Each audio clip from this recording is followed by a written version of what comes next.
The distress signal came from a place where no one should have been listening. Deep in the black void between stars, a small monitoring station picked up the desperate call. The signal was weak, broken, and full of static.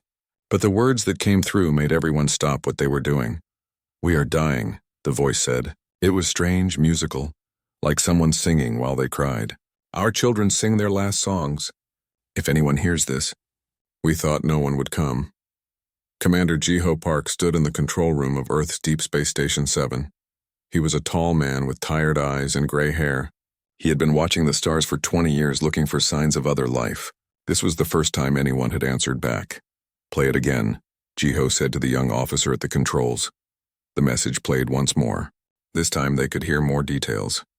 There was fear in the voice, but also beauty. The alien spoke in a way that sounded like music even when talking about death. "Where did this come from?" Jiho asked. "Kepler 442b, sir," the officer replied. "It's 847 light-years away." In the outer rim, Jiho stared at the star map on the wall. 847 light-years. That was very far, even for Earth's fastest ships. It would take months to get there. By then, whoever sent this message would probably be dead. "Sir, should we send this to Earth Command?" The officer asked. Jiho thought about it. Earth Command would study the message for weeks. They would have meetings. They would talk about costs and risks. Meanwhile, someone was dying out there in the dark. "No," Jiho said. "Send a message to my fleet. Tell them to prepare for immediate departure." The officer looked surprised. "Sir, don't you need permission from Earth Command?" "Sometimes you have to do what's right," Jiho said. "Not what's easy." 3 days later, Jiho stood on the bridge of his flagship, the Soul's Pride. Around him, 11 other massive ships prepared to jump into hyperspace. These were Earth's finest warships, built for exploration and protection. Each ship carried thousands of people: soldiers, doctors, engineers, and scientists. Captain Mira Song approached Jiho.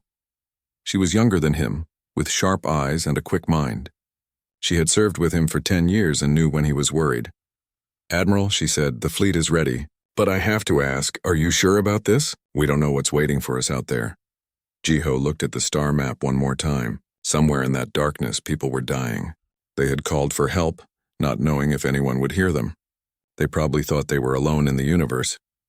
"Mira," he said, "when I was young, my grandmother told me something. She said that the measure of a person is not how they treat their friends. It's how they treat strangers who can give them nothing in return." Mira nodded. She understood. This was about more than military duty.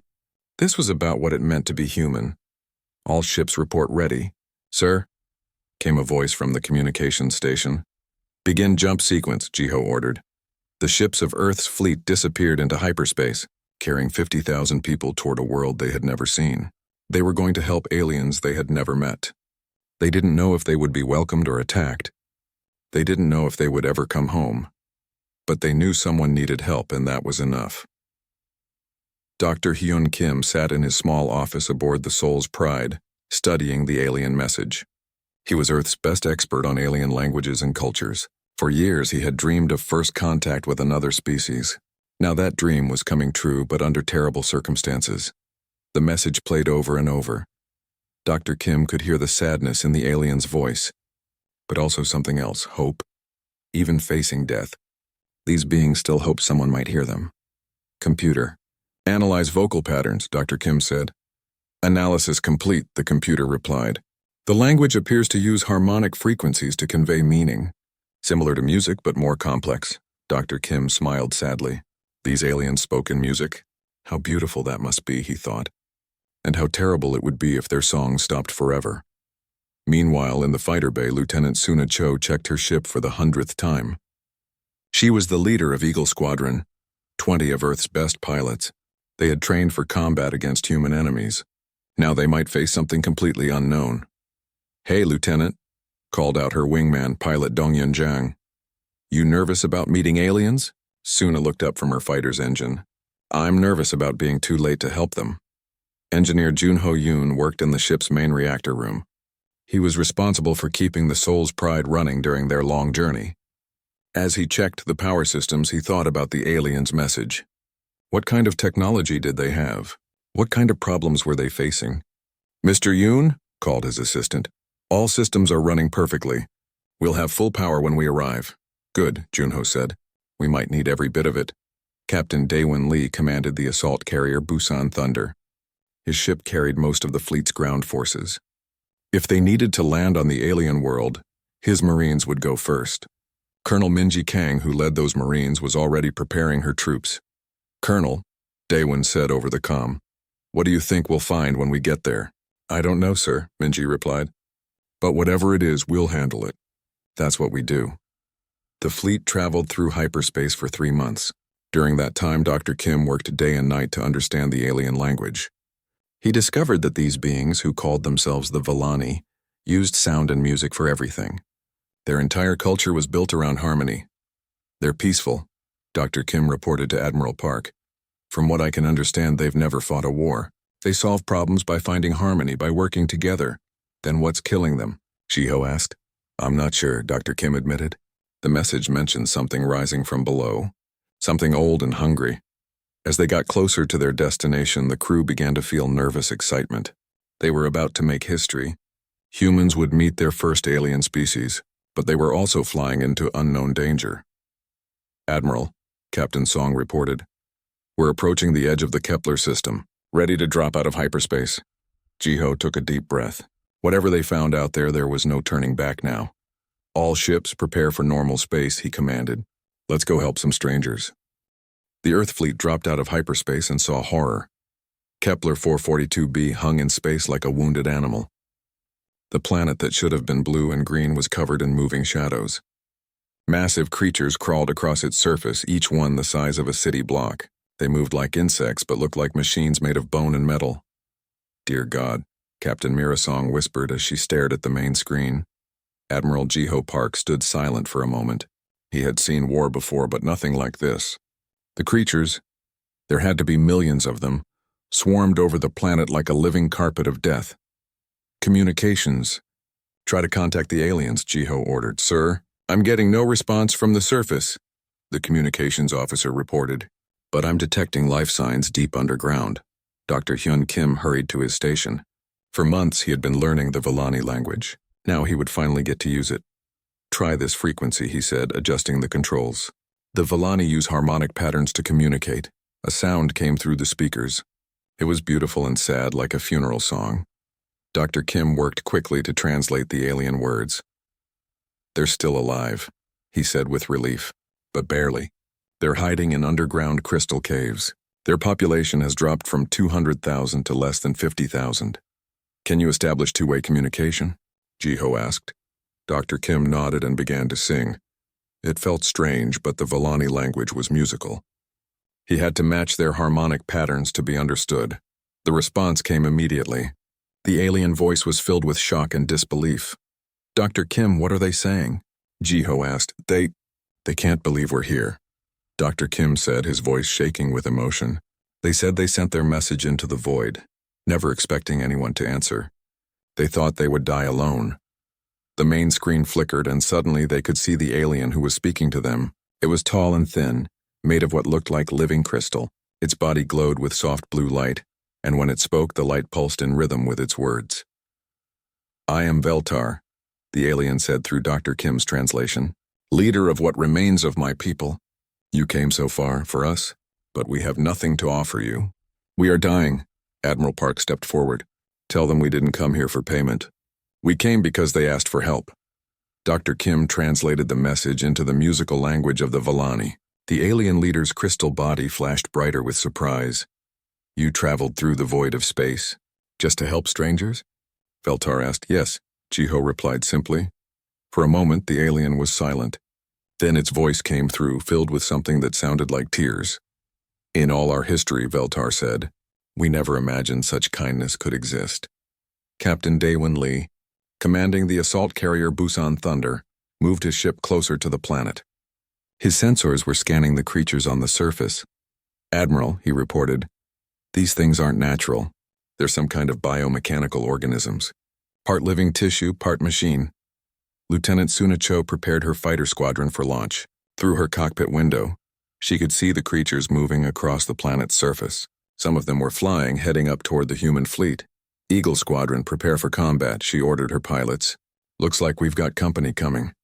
The flying creatures moved fast, faster than anything their size should be able to move. They looked like giant wasps made of metal and bone, with wings that glowed red in the darkness. "All ships, defensive positions," Admiral Park commanded. "Fighters launch." The space battle began immediately. The creatures attacked with no tactics, just pure aggression. They rammed into the human ships, trying to tear through the armor with claws and teeth that looked like they were made of steel. Suna led her squadron into the fight. Her fighters were fast and agile, but the creatures were everywhere. For every one they shot down, 2 more took its place. "These things are crazy," Dong Yunjang called over the radio as he dodged a creature's attack. "They don't care if they die." Engineer Junho Yoon watched the battle from the Soul's Pride's engine room. The ship shook every time a creature hit it. He worked frantically to keep the power system stable. "Engineering to bridge," he called. "We're holding steady, but these impacts are draining our shields fast." Down on the planet's surface, Colonel Minji Kang studied the tactical situation. Her Marines were ready to deploy, but the surface was completely overrun with creatures. "Admiral," she reported, "landing operations will be extremely difficult. The creatures control the entire surface. We'd need to fight our way to every Villani position." Dr. Kim continued talking with Veltar, trying to understand what they were facing. "These creatures," he translated the aliens' words, "they call them the Devourers. They came from deep underground, from places the Villani thought were empty." "How long have they been attacking?" Dr. Kim asked in the musical Villani language. 3 of your months," came the reply. "They appeared suddenly, rising from the deep mines. They consume everything, plants, animals, even the crystal formations that power our cities." Admiral Park listened to the translation with growing concern. "These weren't just predators. They were something worse. Ask them if the creatures have any weaknesses," he ordered. Dr. Kim sang the question in harmonic patterns. The response came back filled with despair. "They adapt," Veltar explained. "Every time we found a way to hurt them, they changed. They learned. Now nothing we have can stop them." The space battle was getting worse. More creatures kept coming from the planet's surface, launching themselves into space like living missiles. The human ships fought hard, but they were vastly outnumbered. "Admiral," Captain Song reported, "we're down to 80% fleet strength. We can't keep this up much longer." Jiho looked at the tactical display. Millions of creatures swarmed the planet. His fleet of 12 ships seemed tiny in comparison. Any reasonable commander would retreat, call for reinforcements, and come back with a larger force, but by then the Villani would be dead. "All ships, continue the fight," he ordered. "We didn't come this far to give up now." Veltar's voice came through the speakers again, translated by Dr. Kim. "Human Admiral," the alien said, "you should leave while you still can. We are grateful that someone heard our call, but you cannot save us. Do not let your people die for ours." Jiho thought about the Villani leader's words. The smart thing would be to retreat. The safe thing. The easy thing. "Dr. Kim," he said, "tell them this. We didn't travel 847 light years to watch them die. We came to make sure they live." As the translation was sent, Veltar's crystal body flashed with amazement. "But why?" the alien asked. "We are nothing to you, just strangers in the dark." "Sometimes," Jiho replied, "strangers are the most important people to help." The battle continued to rage around them, but something had changed. The Villani who had given up hope began to believe again. And the humans, so far from home, knew they were fighting for something that mattered, even if it cost them everything. Dr. Yunha Lim worked in the ship's research lab while the battle raged outside. She was a xenoarchaeologist, someone who studied the history of alien civilizations. The Villani had shared their historical records with her, and what she found made her blood run cold. "Admiral Park," she called over the communication system. "You need to see this immediately." Jiho left the bridge and hurried to the research lab. Dr. Lim showed him holographic images from the Villani archives, pictures that were thousands of years old. "The Devourers aren't natural creatures," she explained. "They're weapons, biomechanical weapons created by an ancient civilization that died out long ago." The images showed the same creatures that now swarmed the planet's surface, but these pictures were from 10,000 years in the past. The Villani's ancestors accidentally activated them when they dug too deep into the planet's core. Dr. Lim continued, "The creatures have been sleeping underground all this time, waiting." Jiho stared at the ancient images. If they're weapons, there must be a way to stop them. That's the problem, Dr. Lim said sadly. The civilization that made them is gone. We don't know how to shut them down. Meanwhile, Colonel Minji Kang led her Marines in desperate rescue missions. They used drop pods to reach the planet's surface, fighting through swarms of devourers to evacuate Vellani civilians. The devourers were even more terrifying up close. They stood 3 meters tall, with bodies that looked like a nightmare combination of insect and machine. Their claws could cut through steel and their eyes glowed red with artificial intelligence.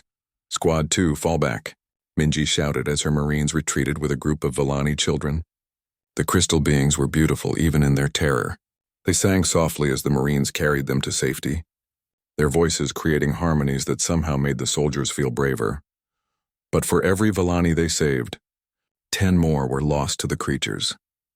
Lieutenant Suna Cho's fighter squadron was also taking heavy losses. The devourers that could fly were incredibly fast and seemed to learn from every attack.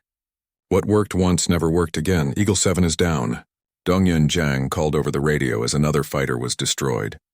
These things are adapting to our weapons. Suna gritted her teeth and dove her fighter toward a group of creatures. She fired her plasma cannons, destroying 3 of them, but she could see the others watching, learning. Next time they would be ready for plasma fire. "All fighters return to base," she ordered. "We need to regroup." Tactical Officer Seok Han analyzed the battle data from his station on the Soul's Pride. What he saw was not encouraging.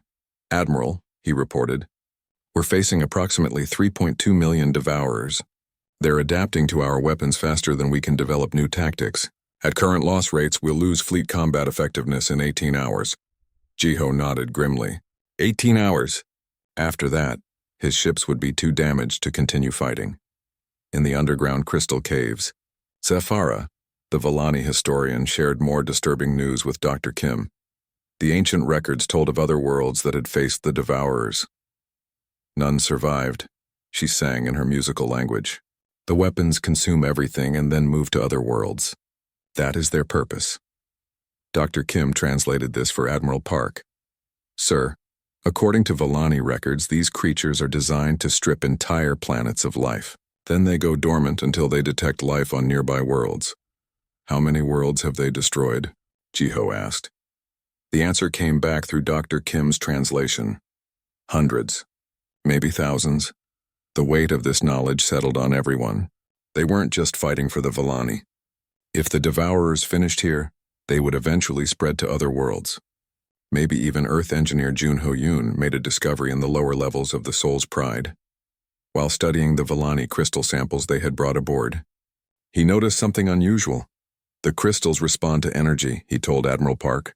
"When I ran power through them, they amplified the signal by a factor of 10. "What does that mean?" Jiho asked. "It means the Vellani planet is covered in natural amplifiers," Junho explained. "If we could somehow use them." He didn't finish the sentence, but Jiho understood. The crystals might be the key to a weapon powerful enough to stop the devourers. Veltar contacted the human fleet with news that made everything worse. The Vellani had made a terrible decision. "We have chosen to perform the final song," the alien leader announced through Dr. Kim's translation. "It is a ritual that will collapse all the crystal caverns. The devourers will be buried, but so will we." "Tell them no," Jiho said immediately. "Tell them we won't let them do that." Dr. Kim sang the message in harmonic patterns. Veltar's response was filled with sadness but also determination. "You have done enough, human friends. You came when no one else would. You fought for strangers, but we cannot ask you to die for us." "You're not asking," Jiho replied through Dr. Kim. "We're choosing. We didn't travel 847 light years to watch you give up now." The conversation was interrupted by an urgent report from Captain Song. "Admiral, the devourers are changing tactics. They're massing for a coordinated attack on our fleet. All of them." Jiho looked at the tactical display. Every devourer on the planet was moving. Millions of creatures, all heading for the human ships. It would be the final battle. "All ships prepare for maximum defensive fire," he ordered. "This is what we came here for." Engineer Jun Ho-yoon presented his plan to the senior officers. It was desperate, but it might work. "We use our ship reactors to create a resonance wave through the planet's crystal network," he explained. "The amplification effect should be powerful enough to disrupt the devourers' biomechanical systems." "What's the catch?" Colonel Kang asked, though she already suspected the answer. We'd have to place the reactors in the deepest crystal caverns, Junho said. Someone would have to go down there and activate them manually. The explosion would seal the caverns permanently. A suicide mission, Captain Song said quietly. Yes, Junho admitted. The room was silent for a moment. Then Colonel Kang spoke up. I'll lead the mission. My Marines are ready. So are my engineers, Junho added. Within minutes, 500 volunteers had stepped forward. Admiral Park had to turn people away. Sir, Captain Daewon Lee said, if this plan works, it'll destroy the Devourers. But the resonance wave might also damage our ships. We should retreat to a safe distance. Jiho shook his head. If we retreat, the ground teams will be trapped. We stay and provide cover fire until the mission is complete. Veltar heard about the human plan through Dr. Kim. The Volani leader's crystal body flashed with amazement and grief. You would sacrifice your people. For us? The alien asked. We would sacrifice ourselves for what's right, Jiho replied. The final battle began as millions of Devourers launched themselves at the human fleet. At the same time, Colonel Kang led her volunteers down to the planet's surface, carrying the ship reactors that would power Junho's weapon. In the crystal caverns below, surrounded by beauty and death, humans and Volani worked together to save a world. Above them, the greatest space battle in human history decided the fate of two species. And 847 light-years away, Earth had no idea that her children were about to become heroes. Captain Woojin Nam commanded the stealth ship, Ghost of Jeju, the smallest vessel in Admiral Park's fleet. While the main battle raged above, his job was to slip through the chaos and deliver the volunteers to the planet's surface. Stealth systems at maximum, he ordered his crew. We're going in. The Ghost of Jeju moved like a shadow through the swarm of Devourers. The creatures were focused on the larger ships, allowing the stealth vessel to reach the planet undetected. Colonel Minji Kang sat in the cargo bay with her volunteers. 500 Marines and engineers, all knowing they probably wouldn't come home. Next to them sat the ship reactors, massive power cores that would either save the Volani or kill everyone trying. Remember, Kang told her troops, we need 6 hours to charge the resonance weapon. The fleet will hold the line above us, but we're on our own down here. Engineer Junho Yoon checked his equipment one last time. The crystal caverns below were beautiful but dangerous. If his calculations were wrong, the resonance wave would kill every living thing on the planet. Colonel, he said to Kang, are you sure about this? We don't know if the plan will work. Kang looked at him with calm eyes. We know what happens if we don't try. Sometimes that's enough. The Ghost of Jeju landed in a crystal forest near the entrance to the deepest caverns. The trees were made of living crystal, singing in harmony as the wind passed through them. It was the most beautiful place any of the humans had ever seen. Move out, Kang ordered. The volunteers ran toward the cavern entrance, carrying their heavy equipment. Behind them, Devourers emerged from hiding places in the crystal forest. The creatures had been waiting. Sergeant Kyung Ho-oh led the rear guard, fighting off the creatures while the engineers moved deeper underground. His squad used experimental weapons designed by Hana Ryu, the fleet's weapons specialist. These new guns actually work, Oh called over the sound of battle. The Devourers can't adapt fast enough. Hana Ryu had spent months developing weapons that changed their attack patterns randomly. Each shot was different, sometimes plasma, sometimes particle beams, sometimes projectiles. The Devourers couldn't predict what was coming, but there were so many of them. Meanwhile, in space, the main fleet fought for its life. Admiral Park stood on the bridge of the Soul's Pride, watching as his ships were slowly overwhelmed. We're down to 8 operational vessels, Captain Song reported. Casualty reports are coming in from all ships. Lieutenant Suna Cho led the remaining fighters in desperate attacks against the flying Devourers. Her squadron was down to 30 ships from the original 200. Eagle Squadron, focus fire on the large ones, she ordered. Don't let them reach the fleet. But the creatures kept coming. For every one they destroyed, 10 more took its place. In the crystal caverns below, Yelandros, a Volani engineer, helped the humans understand the planet's crystal network. The alien's body glowed brighter as they worked together, a sign of hope among his people. The crystals here are the oldest, Yelandros sang to Dr. Kim, who translated for the humans. They connect to every crystal formation on the planet. If your weapon works here, it will work everywhere. Junho Yoon and his engineers worked frantically to connect the ship reactors to the crystal formations. The setup was incredibly complex. One mistake could cause an explosion that would kill everyone in the caverns. How much longer? Colonel Kang asked as she fought off another wave of devourers. 4 hours, Junho replied, sweat dripping from his face. We need 4 more hours. Above them, the battle was going badly. The Soul's Pride had taken heavy damage, and Admiral Park knew his fleet couldn't last much longer. Sir, Tactical Officer Siak Han reported, the Devourers are adapting to our weapons faster than before. They're learning from each engagement. Then we need to give them something they can't learn from, Park replied. Pilot Donghyun Jang volunteered for the most dangerous mission yet. His fighter was loaded with experimental charges designed to penetrate the largest Devourer's armor. This is a one-way trip, Suna Cho told him over the radio. Are you sure? Someone has to buy time for the ground team, Donghyun replied. Might as well be me. He flew his fighter straight into the largest swarm of creatures, detonating his charges at point-blank range. The explosion destroyed hundreds of Devourers, but also cost the life of one of Earth's best pilots. In the caverns, Sergeant O's squad was running out of ammunition. The Devourers had found the cavern entrance and were pouring in by the thousands. We can't hold them much longer, O called to Colonel Kang. That's when the Villani did something unexpected. Feltar and a group of elderly Villani came forward, their crystal bodies glowing brighter than ever before. We will help, the alien leader announced through Dr. Kim's translation. We know these caverns better than anyone. The Villani began to sing, not just communicate, but truly sing. Their voices created harmonies that resonated through the crystal formations. The sound was so beautiful that even the Devourers paused for a moment, but then the song changed. It became sharp, focused, like a weapon made of music. The crystal formations throughout the caverns began to vibrate, and cracks appeared in the walls where the Devourers were climbing. Incredible, Junho whispered as he watched the aliens fight with nothing but their voices. They're using sonic resonance as a weapon.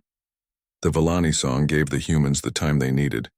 Yunyo and his team finished connecting the reactors to the crystal network. Now they just needed to wait for the charge to build up. 3 hours to full charge, Junho announced. Above them, Admiral Park made a decision that would be remembered forever. The Soul's Pride was heavily damaged, its shields failing. The other ships were in no better condition.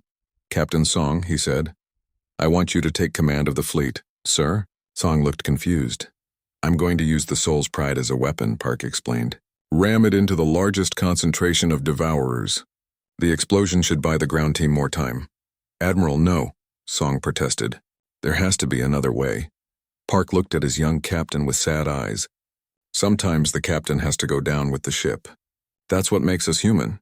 He turned to address the entire fleet. All ships, this is Admiral Park. Continue the mission. Protect the ground team. No matter what happens to me, remember why we came here. The Soul's Pride changed course, heading straight for the planet's surface where millions of Devourers waited.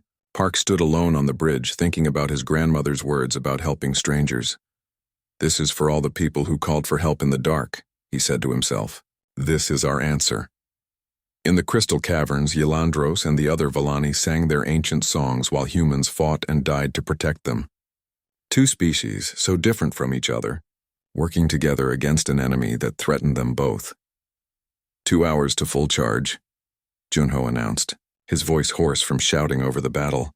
The resonance weapon was almost ready, but would anyone be alive to activate it? Admiral Jiho Park stood alone on the bridge of the Soul's Pride as his flagship plunged toward the planet's surface. Around him, the ship shook and groaned under the assault of thousands of Devourers, but he kept his course steady, aimed at the largest nest of creatures.